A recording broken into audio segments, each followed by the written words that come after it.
নমস্কার। যুক্তি তর্ক সঙ্গে অর্কই আপনাদের স্বাগত। আপনাদের সঙ্গে আমি অর্কপ্রভ সরকার। লোকসভা নির্বাচনে ঢাকে কাঠি পড়ে গিয়েছে। অন্তর্বর্তী বাজেট পেশের পরই লোকসভা নির্বাচনের দিনক্ষণ ঘোষণা হয়ে যাবে। ইন্ডি জোট তৈরি হয়েছে, যদিও সেই ইন্ডি জোটের মধ্যে ফাটল ক্রমেই চওড়া হচ্ছে।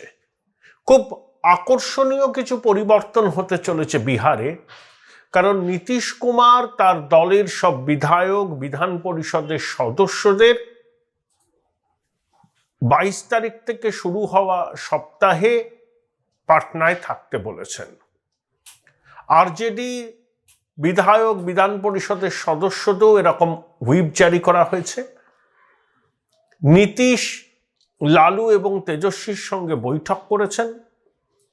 অমিত শাহ একটি স্থানীয় চ্যানেলকে দেয়া সাক্ষাৎকারে বলেছেন যে অনেক কিছু করতে পারে বিহারে। লালু এবং তেজস্বীকে আবার ইডি তলব করেছে ল্যান্ড ফর জব স্ক্যামিং। এটা হচ্ছে আমাদের পড়োশী বিহারের রাজনৈতিক ছবি। রাম মন্দির নির্মাণকে কেন্দ্র করে দেশ জুড়ে যে হিন্দুত্বের হাওয়া উঠবে, সেই অভিঘাত পশ্চিমবঙ্গে পড়বে, এ নিয়ে কোনো সন্দেহের অবকাশ নেই। এই প্রেক্ষিতে শুক্রবার মুখ্যমন্ত্রী মমতা বন্দ্যোপাধ্যায় কালীঘাটে তার বাসভবনে মুর্শিদাবাদ জেলার নির্বাচিত প্রতিনিধি, সাংগঠনিক পদাধিকারীদের সঙ্গে বৈঠকে বসেন। সেখানে মমতা বন্দ্যোপাধ্যায় অধীর চৌধুরী কোনো ফ্যাক্টরি নয় বলে উল্লেখ করেছেন এবং একসঙ্গে লড়তে পারলে তৃণমূল মুর্শিদাবাদ জেলার 3টে আসনেই জয়লাভ করতে পারে। এবং মমতার বক্তব্য, বিজেপির সহযোগিতায় অধীর চৌধুরী বিগত 2টো নির্বাচনে জিতেছিলেন বহরমপুর থেকে। এটা মমতা বন্দ্যোপাধ্যায়ের ব্যাখ্যা। বিধায়ক হুমায়ুন কবির, যিনি আলটপকা মন্তব্য করেন বলে দলের মধ্যে দুর্নাম আছে, তিনি অধীর চৌধুরীর প্রসঙ্গ উত্থাপন করাতেই মমতা এবং অভিষেক কার্যত তাকে দাবরানি দেন। তারপরেই মমতার স্বগতোক্তি, অধীর চৌধুরী কোনো ফ্যাক্টর নয়। সম্ভবত তিনি অধীর বাবুর নামটা মুখে আনেননি। তো মমতা বন্দ্যোপাধ্যায়ের ভরসা কি? মমতা বন্দ্যোপাধ্যায়ের ভরসা হচ্ছে মুসলমান ভোট। যে ভোটের 100টার মধ্যে 91টা 2021-এর বিধানসভা ভোটে তিনি পেয়েছিলেন। তারপর 1.5 বছরের মধ্যে সাগরদিঘির উপনির্বাচন, সুব্রত সাহা 50,000 ভোটে 21-এর নির্বাচনে জিতেছিলেন। তার মৃত্যুর পর উপনির্বাচন হয়। সেই ভোটে বাম কংগ্রেস যৌথ প্রার্থী বায়রান বিশ্বাস 23,000 ভোটে জেতেন। যদিও বায়রান তারপরে তৃণমূলে চলে যায়, কিন্তু সাগরদিঘির ভোটাররা সমস্ত সরকারি পরিষেবা বন্ধ হওয়ার ঝুঁকিকে মাথায় নিয়ে উপেক্ষা করে তৃণমূল প্রার্থীর বিরুদ্ধে ভোট দিয়েছিলেন। সেই ট্রেন্ড কিন্তু পঞ্চায়েত নির্বাচনেও বজায় ছিল। অনুপ্রাণিত গৃহপালিত নির্বাচন কমিশনার, নখদন্তহীন রাজ্য প্রশাসন, কেন্দ্রীয় বাহিনীকে কার্যত ব্যারাকবন্দি করে রাখার ফলে পঞ্চায়েত নির্বাচনের দিন ঘোষণা থেকে ফলাফল বেরিয়ে যাওয়ার পরেও প্রায় 58-59 জনের প্রাণ গেছে। তৃণমূলের সমর্থকরাও তার মধ্যে আছেন। সুতরাং পঞ্চায়েত ভোটকে আপনি যাচাইয়ের কোষ্ঠী পাথর বলে মনে করবেন না। ঠিক 2018-র পঞ্চায়েত ভোটেও 34% আসনে বিনা প্রতিদ্বন্দ্বিতায় শাসক দল জয়লাভ করেছিল। তখনই তো সেই কেষ্টর অমর বাণী, উন্নয়ন রাস্তায় দাঁড়িয়ে আছে। 2019-এর ফলাফল তৃণমূল নিশ্চয়ই জানে। সংখ্যালঘু মানে মুসলমানদের একটা বড় অংশ তৃণমূলকে বিশ্বাস করে না, কারণ তারা মনে করে যে বিজেপি বিরোধিতার যে আস্ফালন তৃণমূল করে, এটা লোকের চোখে ধুলো দেওয়ার কৌশল। বিজেপির মমতা বন্দ্যোপাধ্যায়কে কোনো প্রয়োজন নেই এই মুহূর্তে, বাজপেয়ীজির সময় ছিল। কারণ মমতা বন্দ্যোপাধ্যায়, তৃণমূল কংগ্রেস এখন যে কোনো রাজনৈতিক দলের কাছে লায়াবিলিটি, অ্যাসেট নয়। কারণগুলো জানেন, যে স্বাধীনতা উত্তর পশ্চিমবঙ্গের সব থেকে বড় বড় আর্থিক অপরাধগুলো এই জমানায় সংগঠিত হয়েছে, বিশেষ করে নিয়োগ দুর্নীতিকে কেন্দ্র করে। তারপরে কয়লা, গরু, বালি ওসব তো আছেই, মিড ডে মিল। আবার শুনছি মেডিকেলের অ্যাডমিশন, মানে স্টুডেন্ট অ্যাডমিশনেও নাকি দুর্নীতির অভিযোগ উঠেছে, শংসাপত্র জাল করার। মাননীয় বিচারপতি অভিজিৎ গঙ্গোপাধ্যায় বলেছেন যে প্রয়োজনে সিবিআই তদন্তের নির্দেশ তিনি দিতে পারেন, বলেছেন। এখন অবধি সওয়াল জবাব চলবে। তাহলে যে তৃণমূলের সঙ্গে কোন হাত ধরবে তাকে কিন্তু তৃণমূলের কৃতকর্মের দায়ভার নিতে হবে। কংগ্রেস কেন নেবে? মমতা অনেক চেষ্টা করেছিলেন। আমার প্রিয় রাহুল, উনি 4টে আসন পর্যন্ত ছাড়তে রাজি ছিলেন কংগ্রেসকে, কিন্তু কংগ্রেস যে আসন সংখ্যার দাবি করেছে ওটা ইচ্ছা করে করেছে যাতে সমঝোতা বেচতে চায়। কংগ্রেসের মধ্যে হয়তো 1% আছে রাজ্যে রুটলেস মান্ডার, তারা তৃণমূলের সঙ্গে সমঝোতায় হলে তারা অখুশি হবেন না। তাদের মধ্যে বর্ষিয়ান প্রদীপ ভট্টাচার্য আছেন, যিনি রাজ্যসভার সদস্য হয়েছিলেন দুবার। তো প্রদীপ ভট্টাচার্য বয়স হয়েছে, অধ্যাপক মানুষ, কিন্তু তিনি তৃণমূলের প্রতি নরম। শঙ্কর মালাকার, তাকেও তৃণমূলের খুব পছন্দ, কিন্তু অধীরবাবু at the helm of the affairs থাকলে যে কোনো সমঝোতা হবে না সেটা পরিষ্কার, এবং সমঝোতা হচ্ছেও না। এটা নিয়ে আর কোনো রকম আলাপ আলোচনার কোনো মানেই হয় না। কিছু কাগজ দেখছি এখনো সমঝোতা বার্তাটা দিতে চাইছেন, তাদের নিজেদের ভেস্টেড ইন্টারেস্ট আছে। কি ভেস্টেড ইন্টারেস্ট আপনারা জানেন। আর কংগ্রেস সমঝোতা ভেঙে দিল, এই বার্তাটা দিতে চাইছেন 14 তলাকে খুশি করবার জন্য। কংগ্রেস নেয়ারা বেলতলায় কিন্তু বারবার যায় না। 2009, 2011 তৃণমূলকে কংগ্রেস কম সহায়তা করেনি তো। 11 নির্বাচনে সোনিয়া গান্ধী কার্যত মানস ভূঁইয়ার দাবিকে উপেক্ষা করে মমতার দাবি মেনে 65টা আসনে লড়তে মনস্থির করেছিলেন। ফিনান্সিয়াল সাপোর্ট পর্যন্ত তখন কংগ্রেস দিয়েছিল তৃণমূলকে বলে শোনা যায়। তারপরে কংগ্রেসকে মমতা বন্দ্যোপাধ্যায় যেরকমভাবে অপ্রাসঙ্গিক করার চেষ্টা করেছেন, এ রাজ্যের কংগ্রেস নেতৃত্ব সেটা বলেননি। হ্যাঁ, বাম কংগ্রেস সমঝোতায় কিছু প্রশ্ন আছে এক্ষেত্রেও, কারণ বামেদের ভোট কংগ্রেসের পক্ষে গেলেও কংগ্রেসের ভোট পুরোটা বামেদের পক্ষে যায় না বলে এরকম একটা অভিযোগ আছে। যদিও গতবার যে ডালুবাবু এবং অধীরবাবু জিতছিলেন, দুটো আসনেই কিন্তু বামেরা প্রার্থী দেননি। তাই ইয়েচুরি এবং রাহুল গান্ধীর কেমিস্ট্রি খুব মসৃণ, সেটা মমতা বন্দ্যোপাধ্যায়ের অপছন্দ। তো শেষ পর্যন্ত আমার মনে হয় বাম কংগ্রেস এবং আইএসএফ এর মধ্যে সমঝোতা হবে, তৃণমূলের সঙ্গে হবে না। এটাতেই প্রমাদ গুনছেন তৃণমূলের অনেক নেতা। তাদের বক্তব্য, কংগ্রেস থাকলে পরে মুসলমান ভোটের ওই 100টার মধ্যে 91টা তারা পেতেন, কারণ কংগ্রেস তখন মুসলমান ভোটের গ্যারান্টার হিসাবে থাকতো তৃণমূলের। মানে কংগ্রেস যখন তৃণমূল সঙ্গে হাত মিলিয়েছে, তাহলে বামপন্থীদের বিজেমূল তত্ত্ব একেবারে ভিত্তিহীন। কারণ কংগ্রেস যাই হোক মতাদর্শকতে বিজেপি বিরুদ্ধে লড়াই করছে, তারা যখন তৃণমূলের সঙ্গে হাত মিলিয়েছে, সমঝোতা করছে, তাহলে তৃণমূলের বিজেপি বিরোধিতাও খাঁটি। এই বার্তাটা মুসলমানদের মধ্যে যেত, এবং তৃণমূলের অনেক নেতা এক্সপেক্ট করেছিলেন যে বিধানসভা নির্বাচনের ফলাফলের পুনরাবৃত্তি হবে লোকসভা নির্বাচনে। সেগুড়ে বালি, কংগ্রেস তৃণমূলের পাতা ফাঁদে পা দেয়নি। কতটা মরিয়া ছিলেন মমতা কংগ্রেসকে পাশে পাওয়ার জন্য, 7 সকালে অভিষেক বন্দ্যোপাধ্যায়কে রাহুল গান্ধীর বাড়িতে পাঠিয়েছিলেন দিল্লিতে, ওই মুম্বাইয়ে ইন্ডিয়া জোটের বৈঠকের আগে। কিন্তু রাহুল কোনো সদর্থক প্রতিশ্রুতি দেননি। রাহুল মমতাকে রাজনৈতিকভাবে বিশ্বাস করেন না। মুখে সৌজন্য, দিদি এসব তো ঠিক আছে, কিন্তু রাজনৈতিকভাবে মমতাকে রাহুল বিশ্বাস করে না। বামেরা ক্ষয়িষ্ণু শক্তি হলেও রাহুল মনে করেন বাম কংগ্রেস সমঝোতা একটা ফর্মিডেবল অ্যালায়েন্স হতে পারে পশ্চিমবঙ্গে।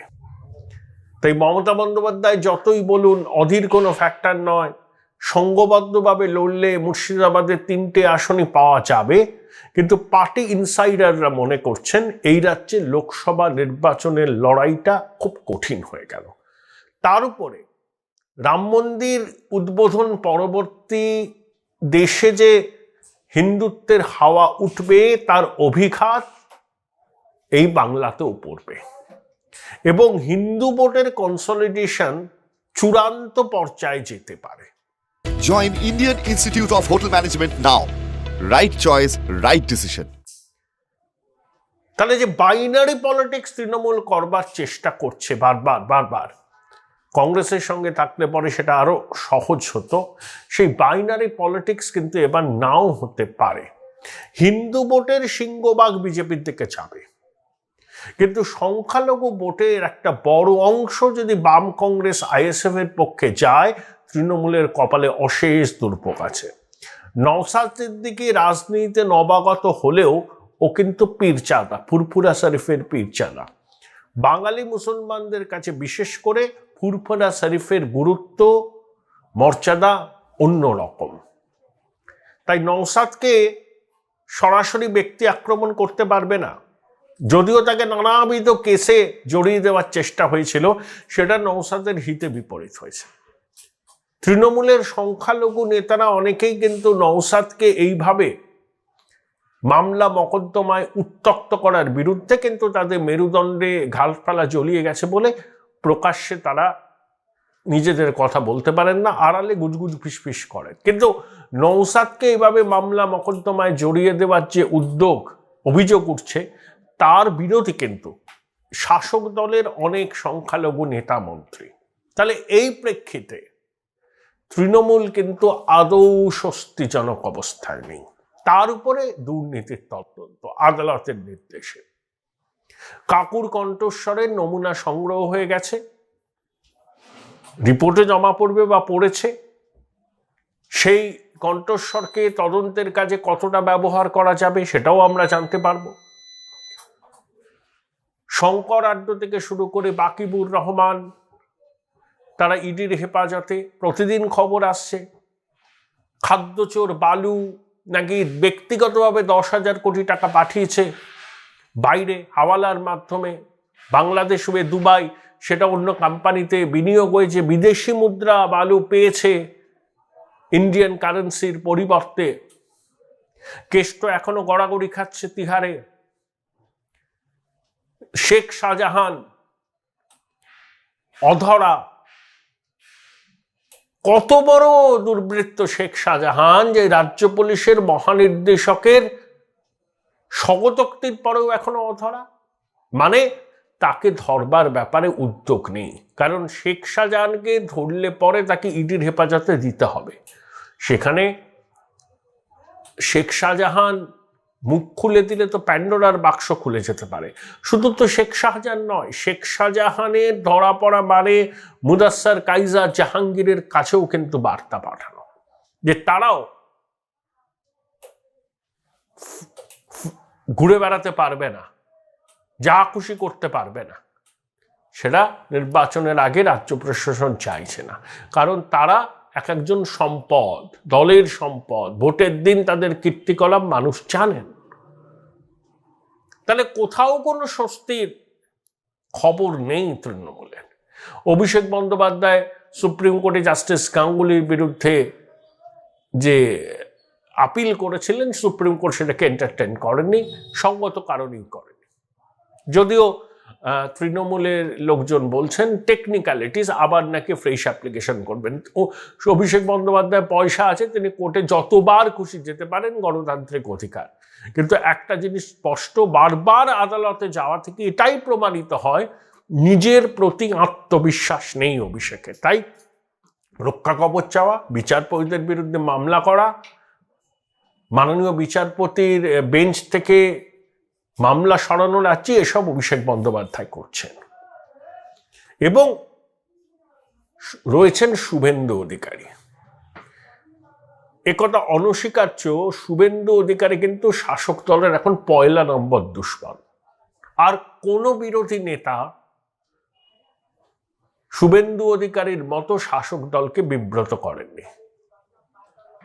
শুক্রবার উত্তরবঙ্গে ভিড় ঠাসা সভায় শুভেন্দু কি বলেছেন, যে স্বাস্থ্যসাথী কার্ড তাতে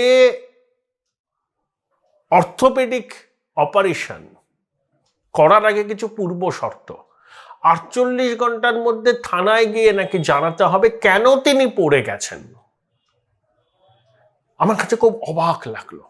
এটা একটা কন্ডিশন হতে পারে? শুভেন্দুবাবুর দাবি যে অর্থোপেডিক অপারেশন স্বাস্থ্যসাথীর কার্ডের মাধ্যমে করতে গেলে ঘটনা ঘটার 48 ঘন্টার মধ্যে স্থানীয় থানায় গিয়ে জানাতে হবে যার অর্থোপেডিক অপারেশন হবে কেন তিনি অর্থোপেডিক অপারেশন করতে চান। তিনি কি পড়ে গেছেন নাকি অন্য কিছু হয়েছে? প্রথম কথা দেখুন, আয়ুষ্মান ভারত আমরা পাচ্ছি না, বঞ্চিত হচ্ছি। দেশের অন্যান্য বড় শহরের প্রতিষ্ঠিত হসপিটাল কি আয়ুষ্মান ভারত মাফ করবেন স্বাস্থ্যসাথী কার্ড কি গ্রহণ করেন?